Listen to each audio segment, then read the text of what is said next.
Municipal కార్మికుల సమ్మెతో ఏలూరు జిల్లా ప్రజలు తీవ్ర ఇబ్బందులు పడుతున్నారు. గత 11 రోజులుగా తమ డిమాండ్లు నెరవేర్చాలంటూ పారిశుద్ధ్య కార్మికులు, క్లాబ్ ఆటో డ్రైవర్లు సమ్మె బాట పట్టారు. దీంతో ఎక్కడికక్కడ గుట్టలుగా చెత్త పేరుకుపోయింది. ప్రైవేట్ వ్యక్తులతో చెత్త తొలగించేందుకు అధికారులు ఏర్పాట్లు చేసినా అవి పెద్దగా సత్ఫలితాలు ఇవ్వలేదు. మరోవైపు కార్పొరేషన్ వెహికల్ యార్డ్లోని చెత్తను సేకరించే ట్రాక్టర్లు నగరంలోకి వెళ్లకుండా మున్సిపల్ కార్మికులు అడ్డగించారు. సమాన పనికి సమాన వేతనం ఇచ్చేంత వరకు సమ్మె కొనసాగుతుందని కార్మికులు స్పష్టం చేశారు. మున్సిపల్ కార్మికుల సమ్మెపై మరింత సమాచారాన్ని మా కరెస్పాండెంట్ శివసాగర్ అందిస్తారు. జిల్లా ఏలూరు కార్పొరేషన్లో పారిశుద్ధ్య కార్మికులు చేసిన నిరసన 11వ రోజు చేరింది. మనం చూసిన ఇక్కడ వెహికల్ యార్డ్ వద్ద ఏదైతే ట్రాక్టర్లు మున్సిపాలిటీకి సంబంధించి కార్పొరేషన్కి సంబంధించి ట్రాక్టర్లు ఎన్ని ఉన్నాయో చెత్తను తీసుకెళ్లే ట్రాక్టర్లు వాటిని బయటకు వెళ్లకుండా సిఐటి ఆధ్వర్యంలో ఇక్కడ కార్మికులు అడ్డుకున్నారు. మనం చూస్తున్నాం ఈ చెత్తను తీసుకెళ్లే ట్రాక్టర్లన్నీ పూర్తిగా ఈ యార్డ్కే పరిమితం అయ్యాయి. వాటిని బయటికి రానివ్వట్లేదు. గత 11 రోజులుగా కార్పొరేషన్ పరిధిలో పూర్తిగా మొత్తం అంతా కూడా అన్ని చోట్ల చెత్త పేరుకుపోయిన పరిస్థితి. అక్కడక్కడ కొంత ప్రైవేట్ వ్యక్తులను పెట్టో లేకపోతే కార్పొరేటర్లు ప్రజల ఒత్తిడి తట్టుకోలేక కొంత వారే క్లీన్ చేసిన పరిస్థితి కూడా ఏలూరులో కార్పొరేషన్లో ఉంది. అయినా కూడా అంటే ఇక్కడ వీరు పారిశుద్ధ్య కార్మికులు చెప్పేది మాత్రం తమకు న్యాయం చేయాలి, జీతాలు పెంచాలి, జీవో ప్రకారం ఏదైతే ఉందో ఆ ప్రకారం మాకు జీతాలు పెంచాలని కూడా అడుగుతున్నారు. చూస్తున్నాం ఇక్కడ ట్రాక్టర్లు ఏది కూడా బయటకు వెళ్ళనివ్వటం లేదు. ఉదయాన్నే ఇక్కడికి పారిశుద్ధ్య కార్మికులు చేరుకున్నారు. వారిని ఈ ట్రాక్టర్లో ఎవరైతే డ్రైవర్లు ఉన్నారో వారందరినీ కూడా అడ్డుకుని ట్రాక్టర్లు బయటకు వెళ్లకుండా కొంత అడ్డుకునే పరిస్థితి అయితే ఉంది. అంటే ఏలూరు కార్పొరేషన్ పరిధిలో సుమారుగా 1,00,000 ఇల్లు ఉన్నాయనుకున్నా కూడా ఆ చెత్త అంతా కూడా పూర్తిగా పెరిగిపోయిన వస్తుంది. ఒక డివిజన్ నుండే సుమారుగా 1 టన్ను వరకు చెత్త వీళ్ళు సేకరిస్తూ ఉంటారు, తీసుకెళ్ళి డంపింగ్ యార్డ్కి తీసుకువెళ్తూ ఉంటారు. కానీ ఇప్పుడు పరిస్థితి చూసుకుంటే గత 11 రోజులుగా కూడా పూర్తిగా దుర్వాసన.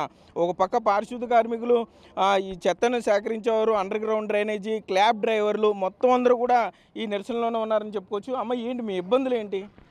మేము ఇవాళ 11వ రోజండి మేము సమ్మె చేస్తున్నాము. ఇన్ని రోజుల నుంచి సమ్మె చేస్తున్నామంటే ఒక్కరు కూడా రాలేదు. కనీసం 600 రూపాయలు ఇచ్చి చేపిస్తున్నారు. అయ్యయ్యో మాకిస్తే మేము ధర్నా మానేసి మా పనులే మేము చేసుకుంటాము. కనీసం మరి ఎవరు పట్టించుకోవట్లేదు. మరి జగనన్నకి మరి ఏమీ పుట్టట్లేదు, ఏమి అవ్వట్లేదు. మరి నాకు అర్థం కావట్లేదు. మేము పిల్లల్ని, ముసలోళ్ళని, ముక్కోళ్ళని అందరిని వదిలేసి రోడ్లు పాలయ్యాము ఇక్కడ.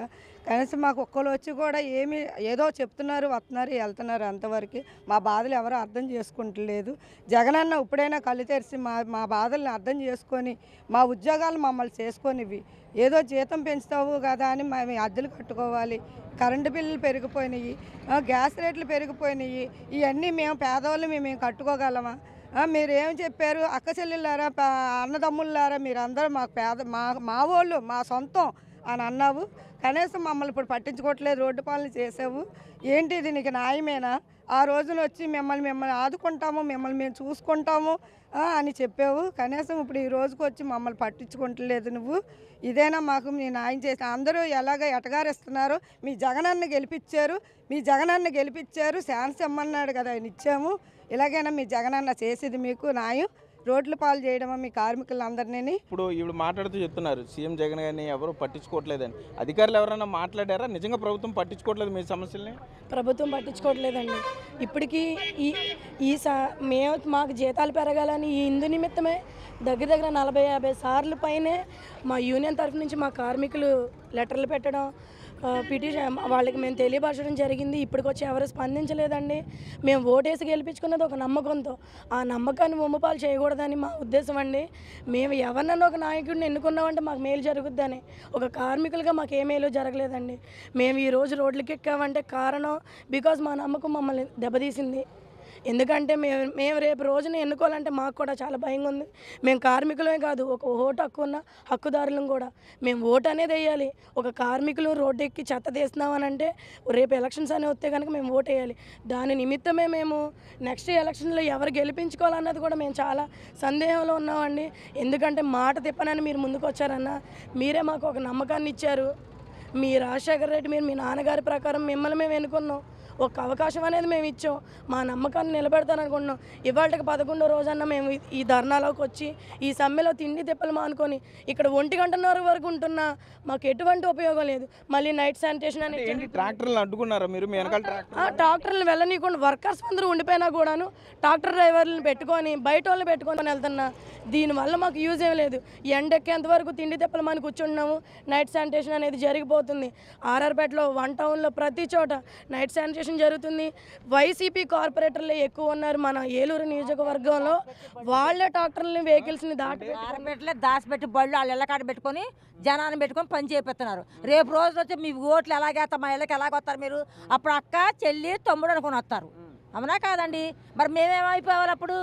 ఇప్పుడు మీకు 600 ఇచ్చి మీరు చేపించుకుంటున్నారు, మరి మేమేం అడుక్కోమా? మీరు వేస్తామా? మీరేమన్నారు?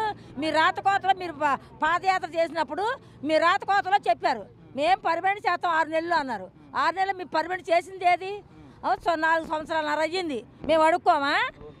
ఓకే, మనం చూసిన ఇక్కడ ట్రాక్టర్లు బయటకు వెళ్ళనివ్వకుండా అయితే ఇక్కడ కార్మికులందరూ కూడా అడ్డుకున్న పరిస్థితి ఉంది. డ్రైవర్ని కూడా మాట్లాడుతుంది. ఏంటి మీరు ఎన్నింటికి వచ్చారు? ఏంటి ఇక్కడ ఎందుకు వీళ్ళు అడ్డుకుంటున్నారు? మేము 5ంటికి వచ్చాను ఎర్లీ మార్నింగ్. మేము బళ్ళు తీయడానికి సిద్ధంగా ఉన్నాం, పని చేయడానికి. కార్మికులు ఆపారని మేము అడ్డంగా నిలబడబట్టి మేము బళ్ళు ఆపాము. మేము పని చేయడానికి అయితే సిద్ధంగా ఉన్నాం.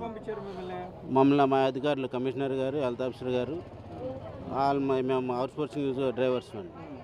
ఓకే, మనం చూస్తున్నాం ఇక్కడ ట్రాక్టర్లు బయటకు వెళ్లకుండా ఓ పక్కన కార్మికులు అడ్డుకున్నారు. ప్రభుత్వం తమ బాధల్ని పట్టించుకోవడం లేదంటున్నారు. ఉదయం 5 గంటల నుండి కూడా కొంత ఉద్రిక్త పరిస్థితులు చోటు చేసుకున్నాయనే చెప్పొచ్చు. ఎందుకంటే మున్సిపాలిటీ అధికారులు పంపించారని ఈ అవుట్సోర్సింగ్ డ్రైవర్లు కొంత బయటకు వెళ్ళే ప్రయత్నం చేస్తున్నారు. మరోపక్క ఈ బయటికి వెళ్లకుండా వీరు అడ్డుకున్న పరిస్థితి అయితే ఇక్కడ ఉంది. ఈ క్లాప్ ఆటో డ్రైవర్లు కూడా ఉన్నారు. ఏంటి మీ ఇబ్బందులు ఏంటి? మేము గత 2.5 సంవత్సరాల నుంచి క్లాబ్ డ్రైవర్స్గా పనిచేస్తున్నామండి. మాకు చాలీసాలని జీతాలు అంటే 9,000, ఒక్కొక్కరికి 10,000, అంతకు మించి జీతాలు ఏమి ఇవ్వట్లేదండి. మా ఈ జీతాలు జీవో నెంబర్ 7 ప్రకారం 18,500 జీతం, అలాగే ఆదివారం మరి క్యాజువల్ లీవ్లు, పండుగ సెలవులు కూడా మాకు ఇప్పించాలని ఈ ప్రభుత్వాన్ని మరి ఉన్నతాధికారులను కోరుకుంటున్నామండి. ఓకే, మన సిఐటియు నాయకులు ఉన్నారు, వారిని కూడా మాట్లాడించే ప్రయత్నం చేద్దాం. ఏంటండి ఇప్పుడు మీరు ట్రాక్టర్లు అడ్డుకున్నారు, 11 రోజులుగా సమ్మె చేస్తున్నారు, మరి ఎవరో పట్టించుకోవట్లేదు. ప్రైవేటు వ్యక్తులను బట్టి అక్కడ పారిశుద్ధ్యాన్ని క్లీన్ చేసే పరిస్థితి ఉంది. మరి ఎట్లా భవిష్యత్తు కార్యాచరణ ఏ విధంగా ఉండబోతుంది? రాష్ట్ర ప్రభుత్వం చాలా మొండిగా వ్యవహరిస్తూ ఉంది. ఇప్పటి వరకు సమ్మె చాలా ప్రశాంతంగా శాంతియుతంగా జరుగుతూ ఉంది. ఇటువంటి పరిస్థితిని కొనసాగిస్తూ ఉంటాం. ఈ ప్రభుత్వం ఇదే మొండి వైఖరి వ్యవహరిస్తే భవిష్యత్తులో మా పోరాటాన్ని తీవ్రతరం చేస్తాం. మొత్తం కార్మిక వర్గం అంతా రోడ్డు మీదకి వస్తుంది. ఇప్పుడు అంగన్వాడీలు, మున్సిపల్ వర్కర్లే కాదు, రాష్ట్రంలో ఉన్నటువంటి అనేక రంగాల కార్మికులు, ఉద్యోగులు కనీస వేతనాలు అమలు చేయమని చెప్పి అడుగుతూ ఉన్నారు. అందులో భాగంగా మున్సిపల్ వర్కర్సు 11 రోజులుగా సమ్మె చేస్తూ ఉన్నారు. సమ్మె చేస్తూ ఉంటే వాళ్ళు అడిగే ప్రధానమైన డిమాండ్స్ ఏంటంటే, ముఖ్యమంత్రి గారు పాదయాత్రలు ఏదైతే హామీ ఇచ్చారో కాంట్రాక్ట్ అవుట్సోర్సింగ్ కార్మికులందరినీ రెగ్యులర్ చేస్తా అన్నారు, ఆ హామీ నెరవేర్చమని అడుగుతున్నారు. లేని పక్షంలో సమాన పనికి పర్మనెంట్ వాళ్ళకి ఏదైతే పని చేస్తున్నారో కాంట్రాక్ట్ వాళ్ళు కూడా అదే పని చేస్తూ ఉన్నారు. కాబట్టి సమాన పనికి సమాన వేతనం ఇవ్వమని చెప్పేసి డిమాండ్ చేస్తూ ఉన్నాం. ఆయన ఇచ్చిన హామీలని అమలు చేయమంటున్నాం. సుప్రీంకోర్టు చెప్పింది కనీస వేతనం 26,000 లేనిదే ఈ రోజున ఒక కుటుంబం బ్రతకడం కష్టం అని చెప్పేసి, ఆ విధంగా సుప్రీంకోర్టు చెప్పిన ఆదేశాలను సైతం ఈ ప్రభుత్వాలు లెక్క చేయడం లేదు. వీటన్నిటిని కూడా అమలు చేయాలని చెప్పేసి మేము డిమాండ్ చేస్తూ ఉన్నాం. ఈ సమస్యలు పరిష్కరించకుంటే భవిష్యత్తులో మా పోరాటాన్ని ఉధృతం చేసి ఈ ప్రభుత్వానికి తగిన గుణపాఠం నేర్పిస్తామని చెప్పేసి తెలియజేస్తూ ఉన్నాం. అయితే మొత్తం మీద చూసుకుంటే మున్సిపల్ కార్మికులకి సంబంధించి ఈ నిరసన 11వ రోజుకి జరిగింది. కొంత ఉద్రిక్త పరిస్థితులు అయితే చోటు చేసుకుంటున్నాయి. ఓ పక్క ఈ వెహికల్ యార్డ్లో ఉండి వెహికల్స్ బయటికి రాకుండా కార్మికులు అడ్డుకుంటున్నారు. మరోపక్క రానున్న రోజుల్లో ఎక్కడైతే ప్రైవేట్ వ్యక్తులు ఈ పారిశుద్ధ్యాన్ని, చెత్తను క్లీన్ చేస్తున్నారో వారు కూడా అడ్డుకుంటాం. భవిష్యత్తులో ఉద్యమాన్ని మరింత తీవ్రతరం చేస్తామని కూడా ఇక్కడ నాయకులు చెప్పే పరిస్థితులు అయితే ఉన్నాయి. కెమెరామెన్ భాగ్యరాజ్తో సాగర్, బిగ్ టీవీ, ఏలూరు నుండి.